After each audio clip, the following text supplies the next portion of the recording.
Well, good morning. Good morning. Simmer down. Simmer down. Good morning.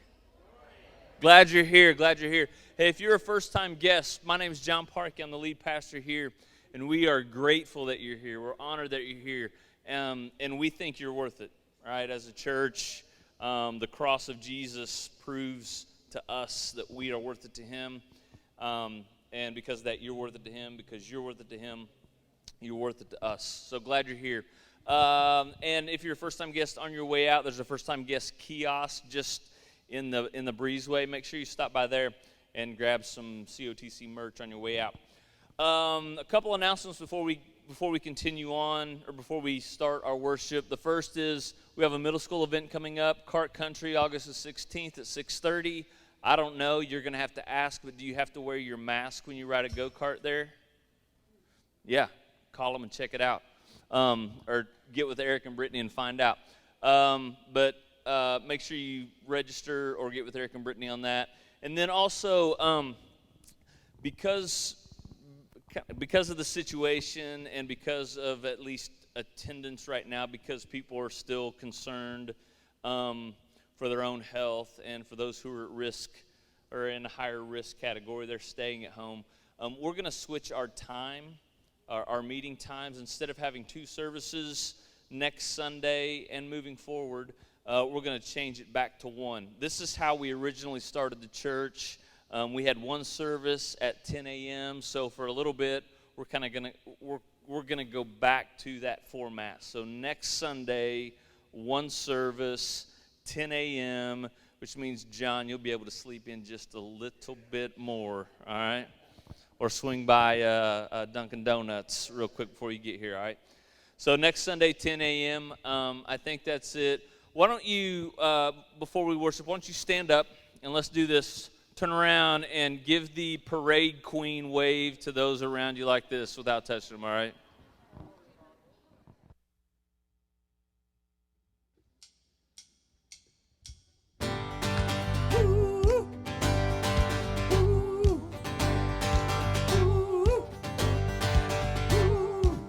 See the clouds rolling. Come on, clap those hands. I can feel the winds, they try to shake me. I will not be moved. My feet are on the rock.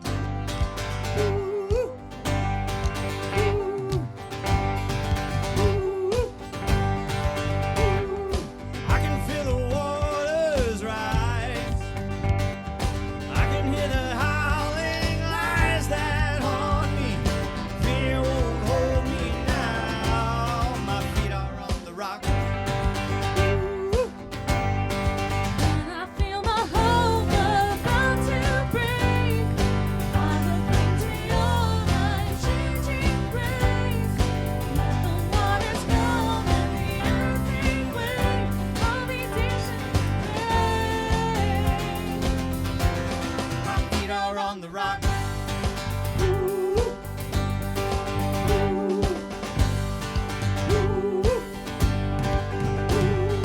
I can see the morning light. I can feel the joy on the horizon. In my faith is found. I stand on solid ground. And I feel my hope about to break. I look into your life-changing grace.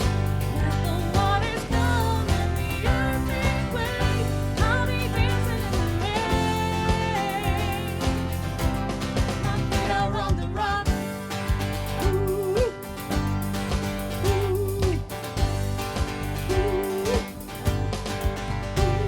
On Christ's solid rock I stand, all of the ground is sinking sand. Stomp your feet and clap your hands, my feet are on the rock.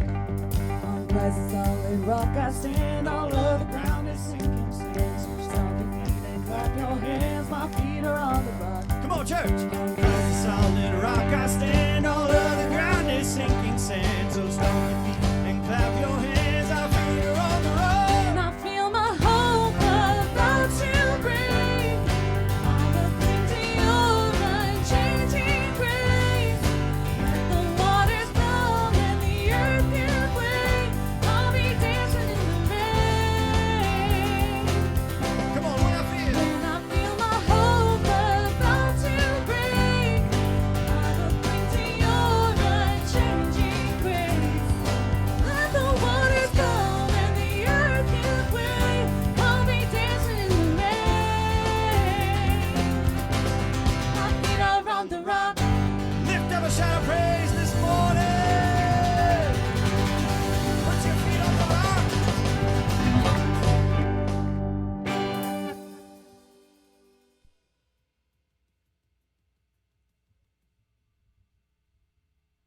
my button. There we go. I haven't done this in a while in front of people, so you never can tell how things are going to happen. How's everybody doing? Good? Awesome. I told Parkey and them we've been trying to figure out we've been trying to figure out all this stuff of are we going to meet? Are we not going to meet? And I told Parkey, I was like, listen, man, I don't like to preach in front of a screen, and so I need people interaction. I need to see. Well, I can't see smiling faces, but I can tell in your eyes if you're smiling. So do me a favor and and kind of pay attention this morning. I have been really excited about this whole series that we've been doing on the life of David. I've loved kind of diving into his life and figuring out. I like going back into the Old Testament sometimes and really grabbing a hold and seeing what God can teach us through the lives of some of his people throughout the Old Testament. It's been good. And so today, we are going to talk through, we're going to kind of transition this time from where John's been preaching up to this point about David as this anointed king, this king with a promise. He has had this prize at the end of, like sitting out in front of him. The old cartoons where the carrot's in front of something and he's always trying to get it. Well, David's had this carrot in front of him, and he's been trying to just kind of reach it, and it's just always been right out of his grasp. Always something going on. Saul's still the king and all this other stuff. And so today we're going to transition from him trying to get the carrot to he got it, and now he's the king. He's this appointed king. He's not just been anointed by God, he has now been appointed by God to be king over all of Israel. And that's kind of where we're going to be today. And we're going to kind of dive into that today, this idea of David the sinner. And so we're going to jump into that. But let me ask you something first. Have you ever been into something, been passionate about something in your life for a period of time, and then it just kind of go away, like your passion for something go away? Anybody been there? Anybody got anything that you can think of in your mind right now, like you could spit it out and just say, yeah, I used to be into this, but now not so much? Anybody? Going to the gym. All right. That's a perfect example. Yeah. What else? Anybody else? This is audience participation day. I love it. I like interaction. I told you I'm like ADD, so I need some of this. So anybody else got anything? College? All right. I'm with you. It was a battle getting through college for sure. Anybody else? Cooking? Did you say cooking? All right, nice. Going out to eat's way easier, so much. Anyone else? Fishing? All right. Cleaning my house. You're saying really good ones. Those are all of me too. Like, nah. Yesterday, we went somewhere and we told the boys, hey, we got to clean the house when we get home. They're like, why? It's just going to get messed up again. I said, I know. It's just what we got to do, man. It's just what you take a bath. You're going to get dirty, but you take a bath anyway. So, you still have to do that. So for me, I'm this guy who's like the king of being knee deep and passionate about something for a little bit, and then it just kind of going by the wayside. I am 100% that kind of way. And I don't know what it is about my personality, but it's in there to where I get something in my head or in my heart that man, I got to do this, and it will drive me, and I'll be passionate about it, and I'll be going for it, and then 2 or 3 weeks later, it's no, or a month later, no, or a year later, it's well, I can reflect back on that time as something good, but it wasn't anything great. I'm going to give you a few examples because I want you to grab a hold of these. These are from childhood on. These are different things in my life that I've been passionate about.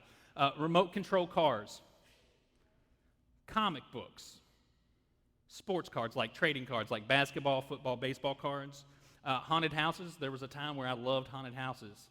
Not so much anymore. I try not to dance with the devil at all anymore. Motorcycles. I used to be into motorcycles a whole lot. I used to be into baseball a whole lot, and then it messed with my golf swing, and so I stopped wanting to play baseball. Playing an instrument. Anybody there? I was gung-ho on playing the guitar for a period of time, bought a guitar, took one lesson, and never again. I don't even know what happened to the guitar. We lost it in a move somewhere, or I gave it away or something. Bikes. I don't know how many bicycles I have bought because I was into bicycling, sold because I hated it, bought it again because I loved it, sold it again because I hated it. Like, it's just this cycle of like into something and not being into something. All these things at one point in a time in my life motivated me in certain ways. It's true. It kind of drove my decision making, and even some of the things that you did. Like there are times where those things drive you because you're passionate about them for a period of time, and like eating healthy or doing these kind of things, you get really passionate about it. And you're like, I'm going to meal prep. I'm going to meal prep forever, and then you meal prep for like a week and realize that it sucks to meal prep at the beginning of the week because it's just terrible. So all of those things, but they drive you and they push you to do these things, but then at some point in time they kind of waver. But I think the passion part of it is a good thing because I honestly believe that that is something that God interwove into the fabric of who we are. You know what I'm saying? Like, God put passion in our soul for a reason. He put passion there to drive us, to move us, to push us in directions that maybe we didn't even know that we wanted to go. And I honestly think it's one of the coolest things that God has done for us is to instill passion in our lives. It is the part that moves us and really causes us to live in some certain ways. I would argue completely that if you are not passionate about something in your life, you're not really living. It's just, I think that that's true. You're not living it to the full. And so as we transition into David here, I want that as kind of the backdrop of what we're going to talk about, because David, up to this point, has been this guy who has been passionate about following God, been passionate about doing the things that put him at the center of God's will for his life. That's who David has been up to this point. This guy for years and years and years just following God and hoping that he would get this appointment of being a king, and all this time just following God and doing what God wanted him to do and all this stuff. And it's important to see that that's the kind of guy he was. He was a man after God's own heart. Like, that's the David that we're talking about here up until this point. But there's a couple things that I want to point out as before we get into the meat of what we're going to talk about, David the sinner. I want to go back a little bit into 2 Samuel 8 and 9 and kind of show you a couple of things that can point us to what led to, what could lead to where David is today. So we're not just going to read 8 and 9, but I want to make it a point to highlight a couple of things here. In chapter 8, 2 Samuel chapter 8, there's this opportunity that the writer takes to show David and his military victories. So he's this king, and he's in these military victories, and it's going through all these things, and it's showing you like he's the king, he's doing what God's anointed him, God's been like at the front of him, he's going into all these places, conquering, doing the things that he's supposed to be doing. Like, this is David right here at his height. He's conquering all these battles. It's awesome. Then there gets to this spot where David is made king over all of Israel. And he's at this point where he has an opportunity to make no mistake about his appointment to where he's supposed to be. God has anointed him. God has appointed him. And he has this opportunity to kind of show everybody, like, here's the deal, guys. I'm the king. That's me. I'm the king, and nobody needs to question it. So Saul's dead. Saul's son Jonathan is dead. Jonathan is David's best friend. Was David's best friend. Like, they were buddies, closer than buddies. They were like brothers. And he has this opportunity to go back home, and he has this interaction with Mephibosheth, which is Jonathan's son. Okay? So if you run the lineage out, what does that make Mephibosheth? What should that have made Mephibosheth?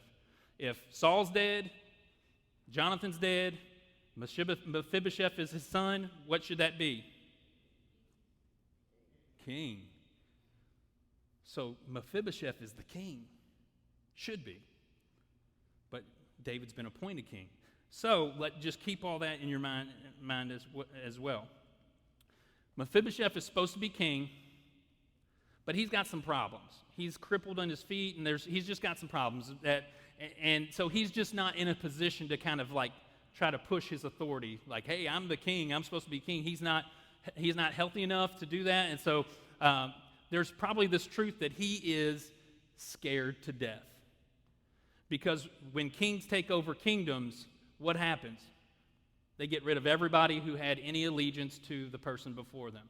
And Mephibosheth is right in the middle of that, okay? So he's supposed to be the king. He's fearing for his life because he knows David's going to come into Israel, and David's going to probably kill him, and whoever else is like with Saul. And so he's got all this in the back of his mind. He's got all this going on.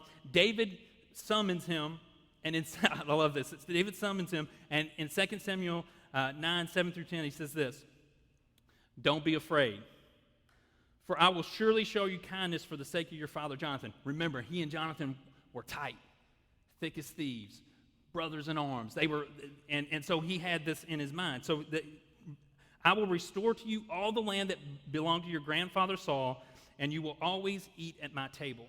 Mephibosheth bowed down and said, "What is your servant that you should notice a dead dog like me?" He knew he should be dead.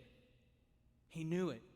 But David decided not to do that. Then he summoned Ziba, again, another guy who probably feared for his life because he was Saul's steward, and said to him, "I have given your master's grandson everything that belonged to Saul and his family. You and your sons and servants are to farm the land for him and bring in the crops so that your master's grandson will be provided for.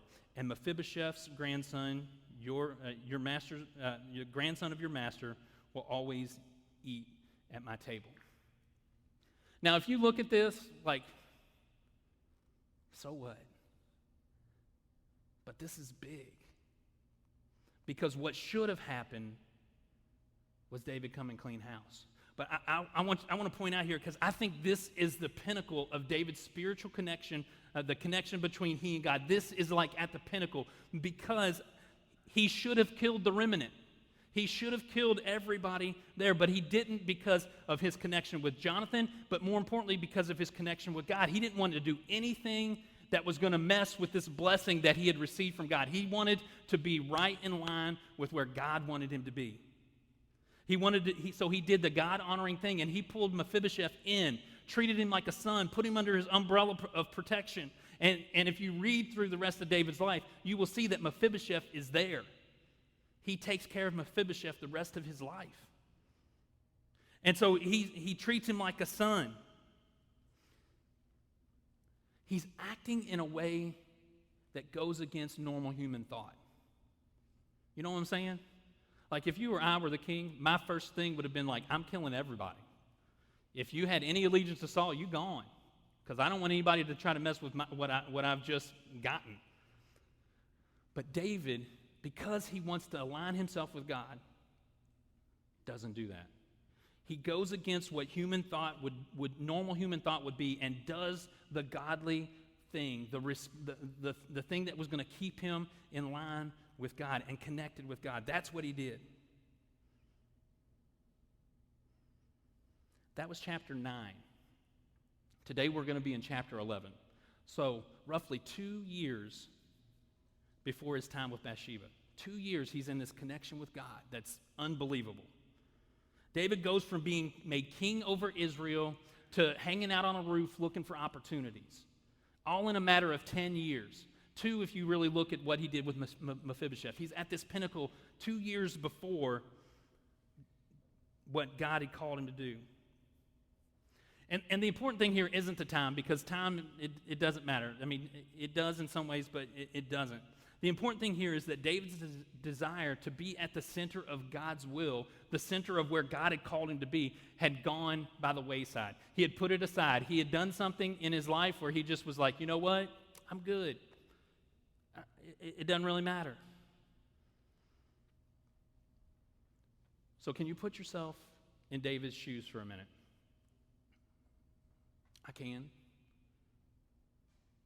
I remember my life. I remember being passionate about things. And there are times where that just wavers, and I find myself distant. And I want to point out a couple of things because I really think these are the things that lead to David's downfall. And the first one is this: David was idle. He was idle. In 2 Samuel 11:1, he says this. It says this: in the spring, at the time when kings go off to war, David sent Joab out with the king's men and the whole Israelite army, and they destroyed the Ammonites and besieged Rabbah, but David remained in Jerusalem. Now, you start 2 Samuel 11 this way, and you think, all right, that sounds good. David's hanging out. At first glance, it doesn't seem like a big deal. David decided to stay home. So what? He's the king. He has the right? You can't tell me what to do. I'm the king. That's what I get to do. But the writer makes a point to let you know, in the spring, at the time kings go off to war. Like, he makes it a point that you know that. At the time, kings are supposed to go off to war. He tells us to let us know that David is going against history. The history of the kings would tell you, like, this is what's supposed to be happening. All right? He's going against history. He's going against kind of what the kings were supposed to do. He's going, so the writer is pointing out, like, here's the deal. David is not doing what he should be doing. David should be at war fighting with his men. David should be at war leading his men in battle. This is what David should be doing. Being idle is not wrong. David's not necessarily wrong for being idle. There are some times in our lives where it is important to be idle. Sometimes we need to wait for God to kind of reveal something to us. You know where you've been, where you just being still is important. Waiting for God to reveal something to you is important. And being still in those and being idle is what we need to do. But in this part of the story, though, it is evident that this is not one of those times for David. See, David wasn't waiting for divine revelation or clarity on some new strategic move to use in battle. He was idle for no other reason, I would assume, I'm putting some assumptions in here, is that he just didn't want to go to war. If you look back in 8, man, he's been doing a lot of battling. He's been doing all this stuff. He's been going out at it, after it, and you know what? Let Joab take this one. I'm good. I don't need to go to war. I'm kind of tired. I am the king, and what do they say? It's good to be the king, right? It's good to be the king. And I just want to chill right now.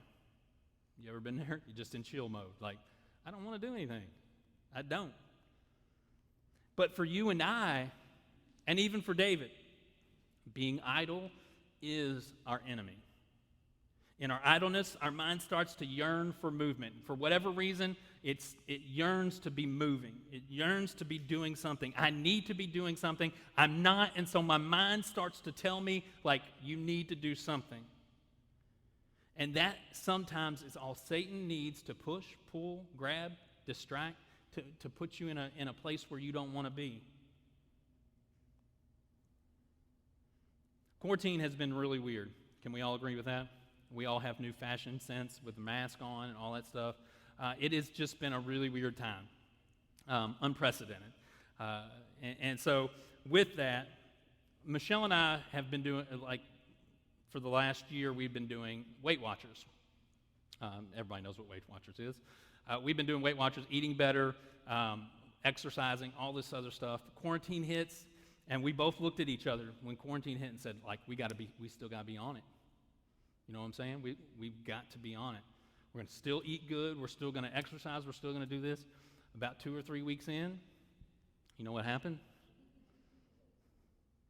We bought our boys some cookies. Those are for the boys. We're not going to eat those. Pretty soon, cookies turn to ice cream. Ice cream turns to homemade pie kitchen trips. Ice cream turns to more desserts, more desserts, more desserts, and pretty soon we find ourselves going north on the scale as opposed to south. Kind of feeling helpless to work through that. And it's all because we were idle and we took our eye off the prize. I firmly believe that idleness is a double-stuffed cookie. A double-stuffed Oreo is my idleness. Like, it's just there in front of my face, and I can't get away from it. It's tough. That was David's thing. Idleness was bad for David because it led him to this. It led him to be distracted. 2 Samuel 11, 2 and 3 says, one evening David got up from his bed and walked around the roof of the palace. From the roof he saw a woman bathing. The woman was very beautiful, and David sent someone out to find out about her. The man said, she is Bathsheba, the daughter of Eliam, and the wife of Uriah the Hittite. Now, I'm going to take some liberties here with this story because I think we can a little bit. After all, I am David. He was David. I am a man. He was a man. I know what he's... I can kind of put myself in his shoes a little bit. David is idle. He's not making battle plans. He's not trying to figure out new building plans for a new temple. He's not dealing with domestic situations in Israel. He's not counseling city leaders on the best economic practices. His mind is probably bored and he's restless. And in that restless state, he can't sleep. I can imagine that this isn't the first time that he's walked around on the roof of his palace at night. You can see stuff happening around the palace. So maybe there's a market or an entertainment district that he can see from his palace, and that's a little distraction. Maybe there's some houses around there, and he can see families interacting with one another, and that's a little bit of distraction. Maybe he did see a woman bathing from the roof one night, and out of embarrassment or just he didn't want to feel embarrassed, he walked back into his room and stayed away from the palace one night. But the next night he walks around, he sees, and instead of looking away immediately, he notices, that girl looked good. She looks good. And instead of looking away, he makes one of his guards investigate a little bit. So he sends one of his guys to find out who she is. The man tells her that she is a family woman. He tells David, this is who she is. She's the daughter of Eliam. She's got a family. And she's the wife of Uriah the Hittite. And she's a married woman. That should have led David to let it go. But he didn't. He was idle. And so, ignoring what he should be doing, he is now enticed and distracted from what God has called him to be. Can you put yourself there? Can you put yourself in David's shoes and try to understand where he is from a sin enticement standpoint? He's idle. He's distracted. He can't quite figure everything out. His mind is wandering. He's got all this stuff going on. And this woman is at his lap, just basically at his lap, and he's distracted. You been there in your sin? I've been there. I've allowed myself to be there. That is the moment that I sin. When I'm idle, I'm distracted. That's when I sin. I allow myself to look longer at a beautiful woman than I should. I allow myself to covet my neighbor's stuff. I allow myself to be angry at my neighbor over something that I shouldn't be angry about. I allow myself to hold hate at coworkers who got advanced further than I got advanced, or got a raise that I should have gotten, or got a promotion that I should have gotten. And this is where David is on the verge of sin because his placement of God and God's call in his life are not at the front of his mind and the front of his actions. And then this happens. 2 Samuel 11, 4 through 5. By the way, he is far removed, wouldn't you say, from 2 Samuel 9? He is far removed from that. Like, that could have been 20 years ago. It's so far removed from his mind. 4 and 5 says this, Then David sent messengers to go get her. She came to him. He slept with her. Then she went back home. The woman conceived and sent message to David that I am pregnant. David gives in to sin. Here we are, in the middle of sin. Sorry. So what? What's that mean? Is it that big a deal? Is sin that big a deal? Is what David did that big a deal? After all, he is a king after God's own heart. He is this man after God's own heart. I'm going to tell you this. Sin is always a big deal. Now, we're looking at David's big sin here. This is his big pivotal moment. This is his time where there is a marked change from David and his connection with God. This is a big deal. There are small sins that, I'm not going to say they're not big deal because they're all big deals, but there are sins in each of our lives that have marked us, right? There are things in our lives, periods of time in our life where we have either not been doing what God called us to do, we have been just doing our own thing, but they've marked us, and you remember those in your life. You know where those sins are in your life. You know the history of them. You know how they've gripped you. You know how you can't let them go. You know all of this stuff going on because sin is a big deal. It is counter to what God had planned for us. It has consequences. See, David's first consequence is this. Bathsheba's pregnant. She's pregnant. If you go on and read the rest of chapter 11, which I urge you to do, like, it starts to compound on one another. Like, David gets Bathsheba pregnant, then he calls for Uriah to try to come cover up his sin and get him to hang out with his wife in the biblical sense. And he does all this stuff to try to get it covered up. Then none of that works, so he ends up having Uriah killed. All this stuff happens all because of David's sin. And there is consequence to sin, no matter whether you think people see your sin or not. It doesn't matter if people see it or not, because there are some consequences. There's a couple of ways that I think sin really gets a hold of us. The first one is this: sin breaks the relationship between us and God. It just does. All have sinned and fallen short of the glory of God, Romans 3:23. For the wages of sin is death, Romans 6:23. Here's the deal.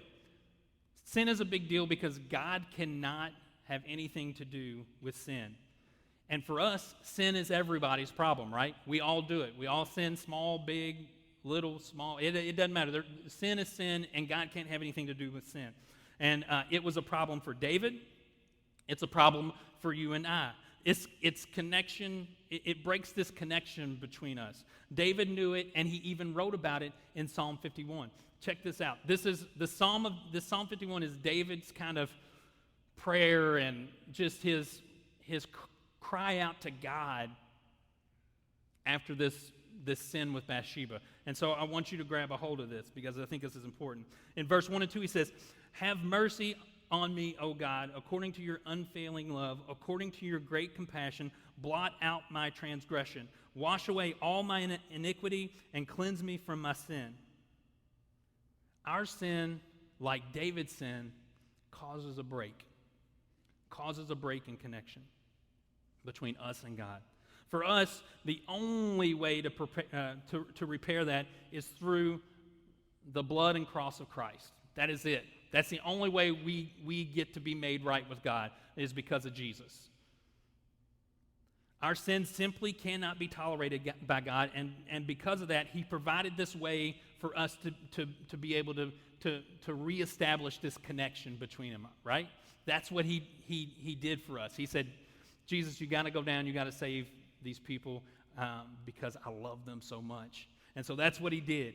He through the sacrifice of Jesus, we're able to reestablish connection with God. But our sin breaks that. It just does.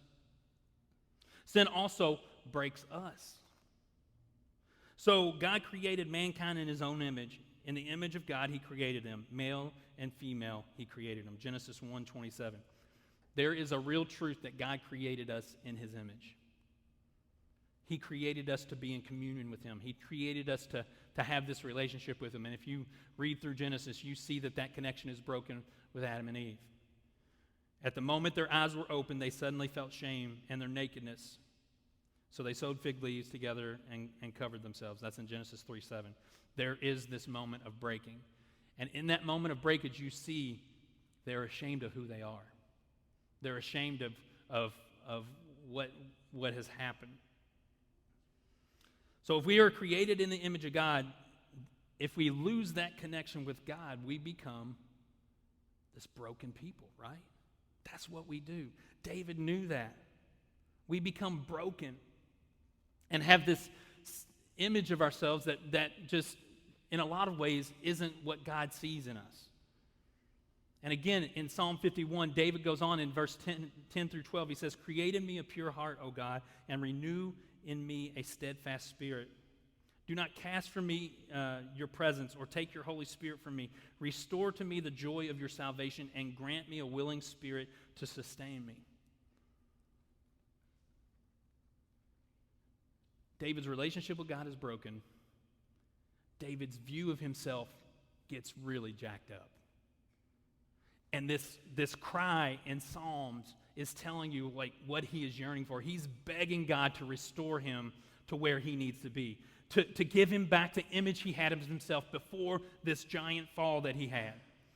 All somebody needs to do is look at the problems that exist when we look in the mirror.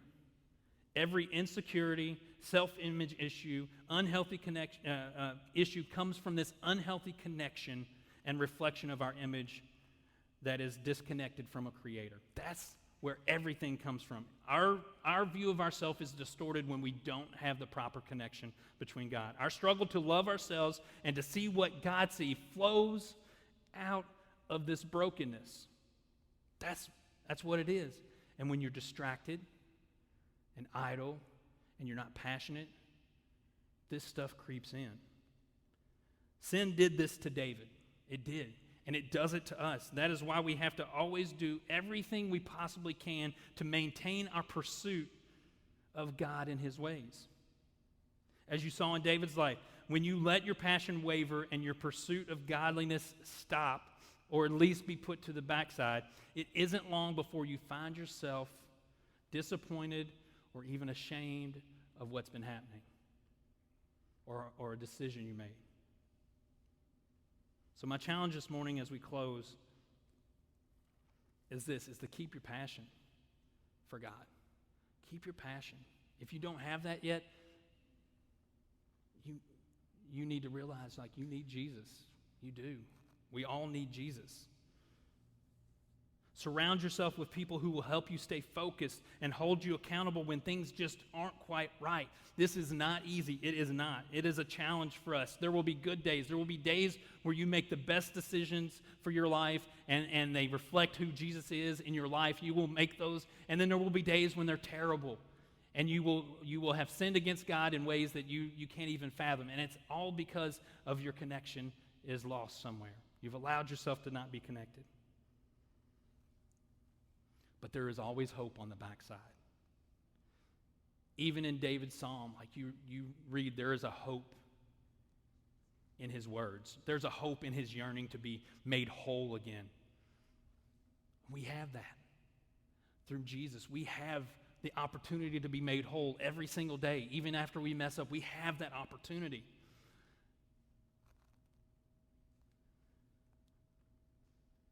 So my challenge is to hang on and push through. Don't let one mistake wreck the rest of your relationship with Jesus. Don't let one thing define who you are. Because Jesus says you are loved. What do we always say here? Jesus says you're worth it. You're worth it. And so for you to see your worth,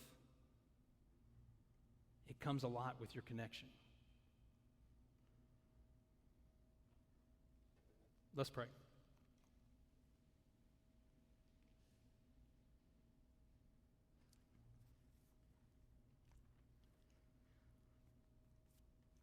God, right now, I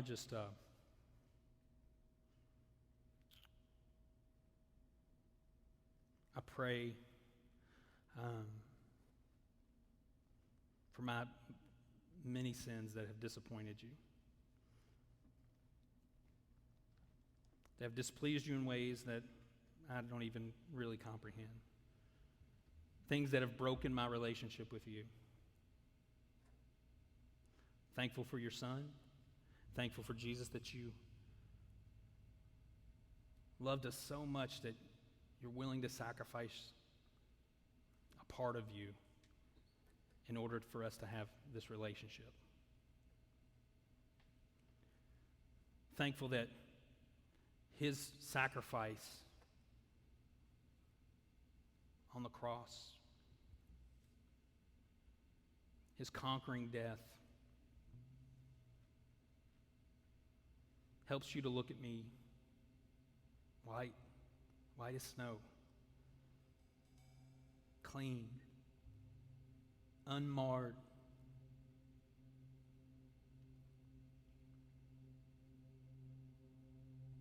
Made perfect by his sacrifice. Man, I'm just so thankful for that. Because alone I am second rate at best.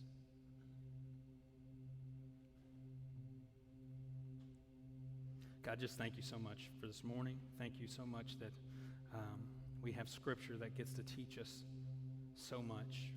Teach us your ways and allow us to see broken people be redeemed on a page-by-page standpoint. Just redemption. That's what you're about, is redemption. So God, I'm just so thankful for that. God, my prayer right now, that as we approach communion here this morning, that we remember that sacrifice. We embrace the sacrifice. That we understand that you don't see us at our worst.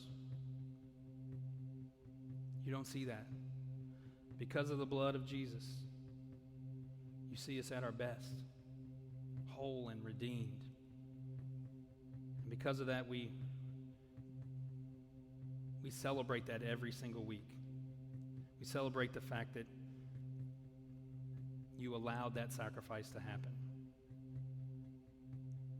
And we're thankful for that, Lord. It's in your Son's name I pray. Amen. As we go into communion, you can grab your prepackaged communion. Pull the top off of it. And the wafer is Jesus' body, which was broken for us on the cross. And we take this to remember that sacrifice.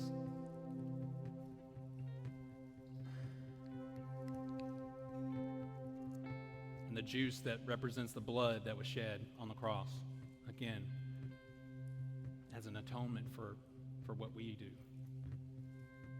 The final perfect sacrifice for our sin and our mess-ups. Take that in remembrance of him. Take a 30 seconds to a minute, maybe reflect on that stuff, and then we'll continue in worship after that.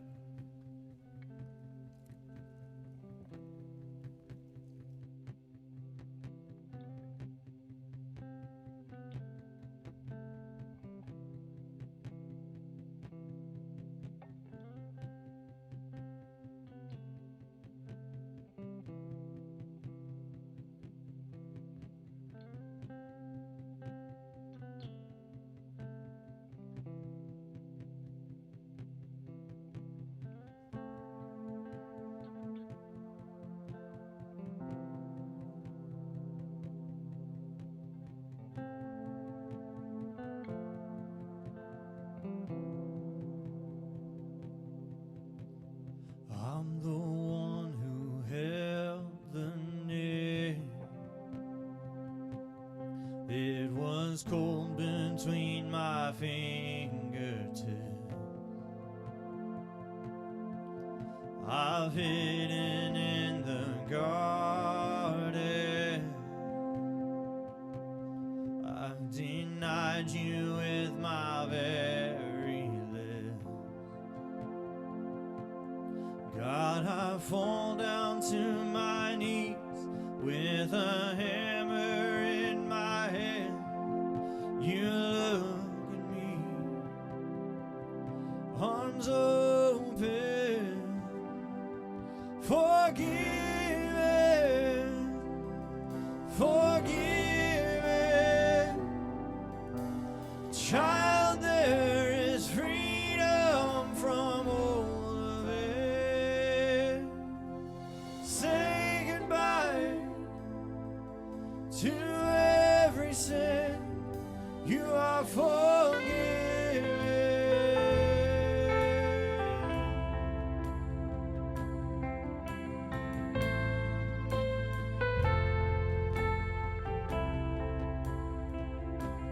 I've done things I wish I hadn't done.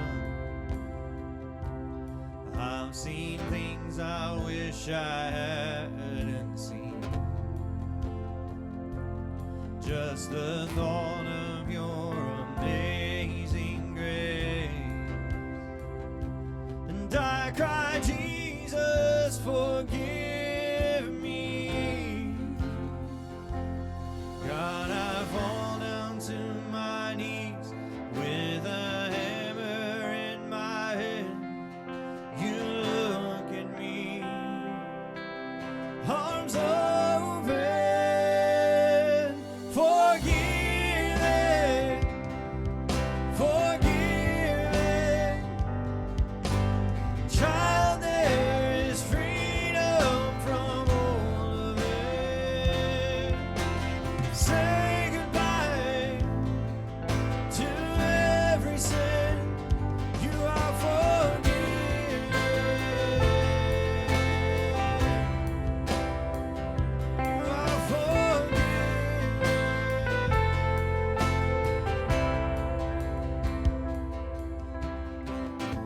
I could have been 6 feet under. I could have been lost forever.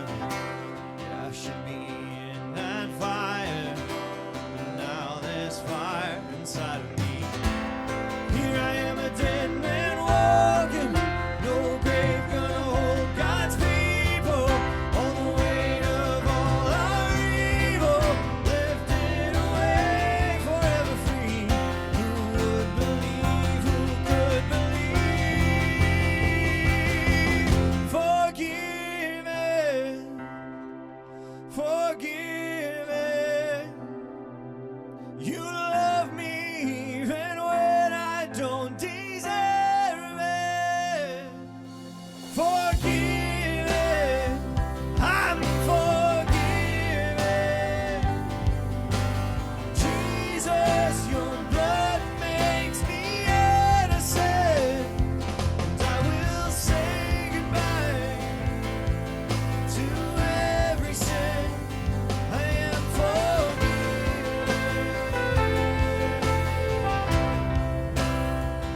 I am forgiven.